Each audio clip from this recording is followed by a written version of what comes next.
So let's get a preview of the two biggest statewide races. Joining me now from Racine is Democratic strategist Melissa Baldoff, and in our studio is Republican strategist and Pewaukee businessman Representative Adam Nealon. So let's start with the Democratic primary race for governor. Melissa, as you know, there are 10 names on the ballot, but 8 are still in the hunt. What was the driving issue for Democrats, and did anyone break out of the pack? Well, I think that actually several folks broke out of the pack. I think that we see strong performance out of State Superintendent Tony Evers, who's really made education a platform. And we've seen strong performance from Cal DeRoy, Mahlon Mitchell, a number of other folks up and down the ticket. But the real thing that we're talking about is enthusiasm. And I think that voters are so excited to get out there and vote for their favorite Democrat. There are a number of great Democrats for them to choose from on the ticket. And there's really a lack of enthusiasm for Scott Walker. We've seen 8 years of his failed policies.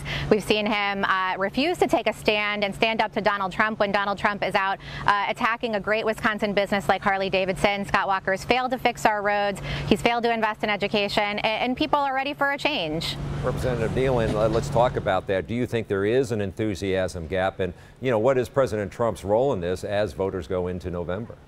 No, I don't believe there is a gap. I think that Republicans are motivated to vote. You've seen that this race, this primary, has been one of the most expensive Senate races in the country. And I think the reason is because people are motivated.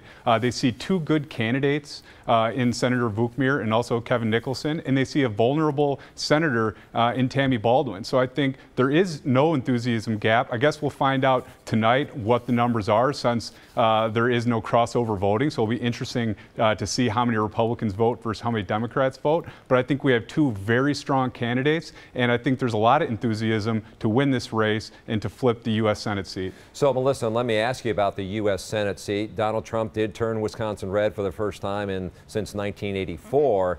Is this a vulnerable year for Tammy Baldwin as she looks forward to November?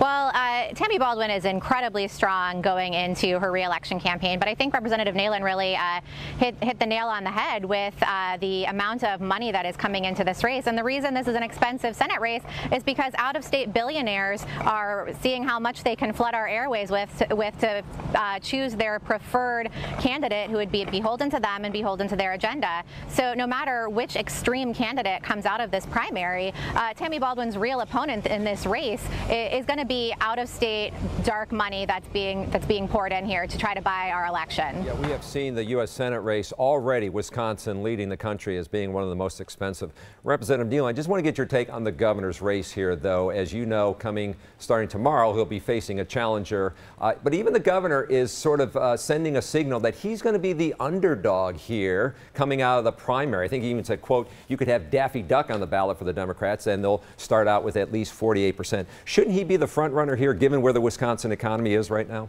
I think truly he is the front runner. Now, this goes to the tactic of making sure your base is motivated to vote, making sure that you get out, making sure that Republicans turn out to the vote and don't take this race lightly. You know, he doesn't want to be in a situation where people assume that he's going to win, because it's going to be a hard fight. He's already won, if you count the recall, 3 times, you know, and it's not easy to win in a statewide election in Wisconsin, no matter what the situation is. So I think you got to look at him as a front runner, but it's going to be a hard fight, and part of that is a tactic and a strategy to make sure Republicans are as motivated as ever to keep him in office. Representative Nealon and Melissa Baldoff, we appreciate both of you for your insight on this important election day. Thank you both.